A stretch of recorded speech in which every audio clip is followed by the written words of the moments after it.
ने 2 मुल्कों की जांच एजेंसी को एक्टिव कर दिया है। भारत इस धमाके में आतंकी संगठन के लिंक खंगाल रहा है, तो वहीं इजरायल की खुफिया एजेंसी की नजर अपने दुश्मन की तरफ घूम गई है। अब तक की जांच में जो खुलासे हुए हैं, उसी प्लेटफॉर्म पर खड़े होकर इजरायल ने एक मिशन शुरू कर दिया है। मोसाद के एक्टिव एजेंट्स दिल्ली में धमाके की तह तक पहुंचने के लिए तेहरान में पड़ताल कर रहे हैं और इजरायली सेना की तैयारी ऑपरेशन इंतकाम की है। देखिए सुपर एक्सक्लूसिव रिपोर्ट। 29 जनवरी 2021 शाम 5:05 दिल्ली में इजरायल दूतावास से कुछ ही दूरी पर धमाका। खुराफात या अंतरराष्ट्रीय साजिश।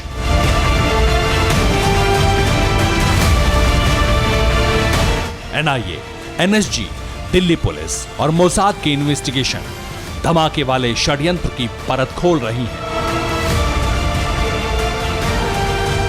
सन्न कर देने वाले इस गुनाह के पीछे किसका चेहरा है, इसका खुलासा होने में अब चंद कदमों का फासला है।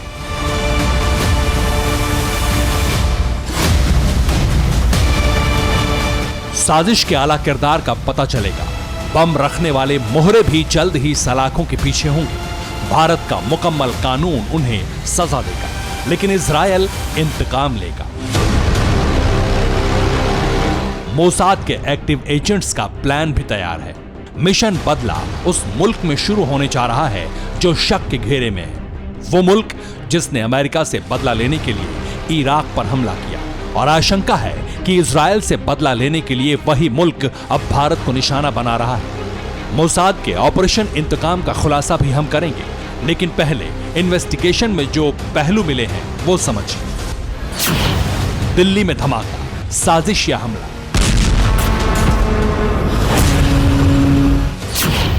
जैश उल हिंद का नाम, ब्लास्ट किसी और का काम।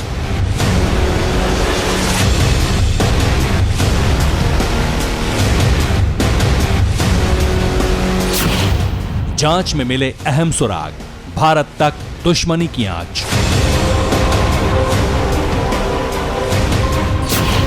शक के घेरे में ईरान, मोसाद लेगी इंतकाम।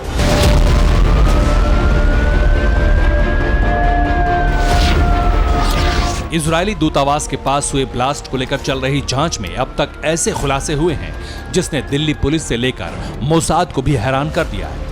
जिस जैश उल हिंद नाम के संगठन ने धमाके की जिम्मेदारी ली है, उसके खत ने अंतरराष्ट्रीय लिंक होने के संकेत दिए हैं। खत में ईरान की कुद्स फोर्स के कमांडर जनरल कासिम सुलेमानी का जिक्र हुआ। कुलभूषण जाधव की किडनैपिंग से भी लिंक जुड़ा, इसलिए इजरायल के टारगेट पर ईरान है और इन्वेस्टिगेशन की फॉरेंसिक रिपोर्ट इस शक को और भी ज्यादा पुख्ता कर रही है। दिल्ली में इजरायल दूतावास के पास हुए विस्फोट में जांच एजेंसियों को कई अहम जानकारियां मिली हैं।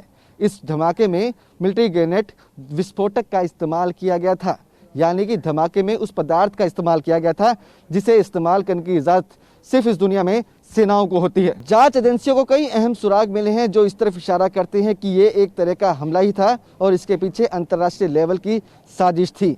हालांकि छोटा धमाका डराने की कोशिश हो सकती है, जिसके बाद किसी बड़े धमाके की आशंका है। लेकिन इससे पहले कि कोई और धमाका हो, इजरायल की खुफिया एजेंसी मोसाद के एजेंट्स एक्टिव हो गए हैं।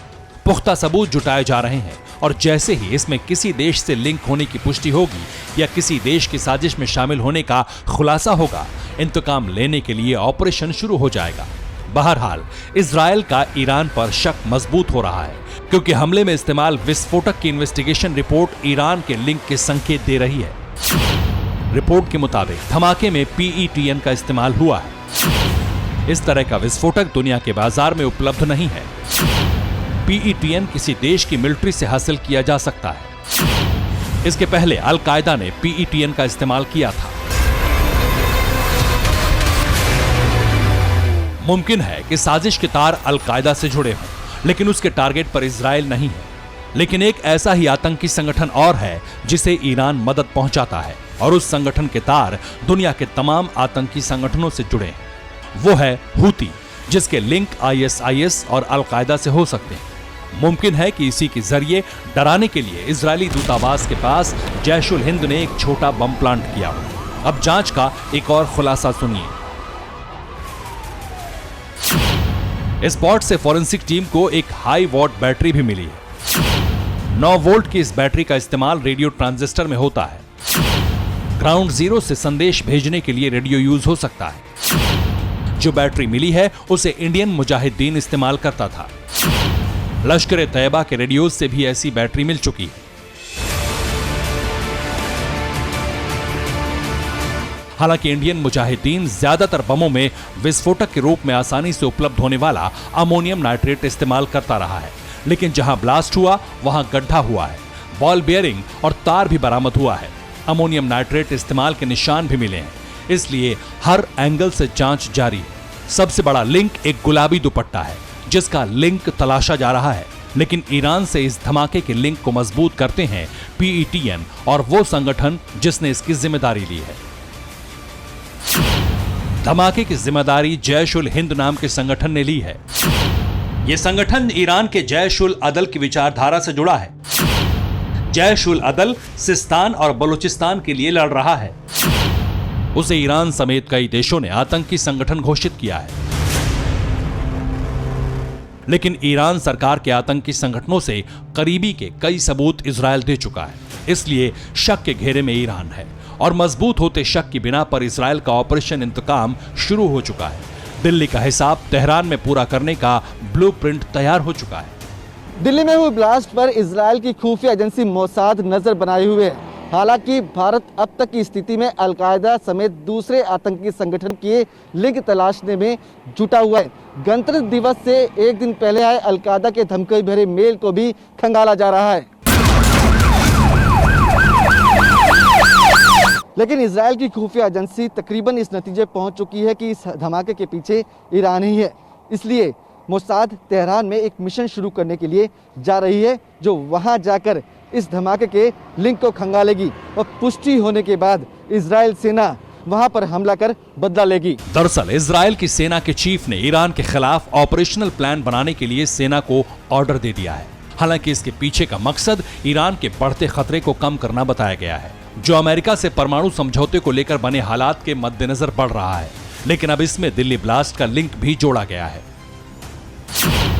मोसाद के एजेंट्स ईरान के खतरे की जांच कर रहे हैं। दिल्ली में धमाके के बाद इस जांच में और तेजी आई है। मोसाद को जांच में चौंकाने वाली जानकारियां मिली हैं। ईरान के निशाने पर दुनिया में इजरायली ठिकाने हैं, इसलिए इजरायल ने ईरान पर हमले का प्लान बना लिया है। अब जंग ना छिड़े तो भी तेहरान में कुछ बड़ा होना तय माना जा रहा है। मुमकिन है दिल्ली का इंतकाम ईरान में लिया जाए। हालांकि ईरान अब तक इजरायल की खुली चेतावनी को मनोवैज्ञानिक युद्ध बता रहा है, लेकिन जल्द ही मोसाद ऐसे किसी ऑपरेशन को अंजाम तक पहुंचाएगी जिसका खुलासा पूरी दुनिया को चौंकाएगा। बहरहाल अब तक की जांच में भारत को ईरान से जुड़ी किसी लिंक के बारे में पता नहीं चला है, लेकिन इतिहास का अनुभव है कि इजरायल शक के बिना पर भी अपना मिशन शुरू कर सकता है। Bureau report, TV9 Bharatvarsh. News top 9 रोज सुबह 7 बजे और शाम 7 बजे सिर्फ TV9 भारतवर्ष पर।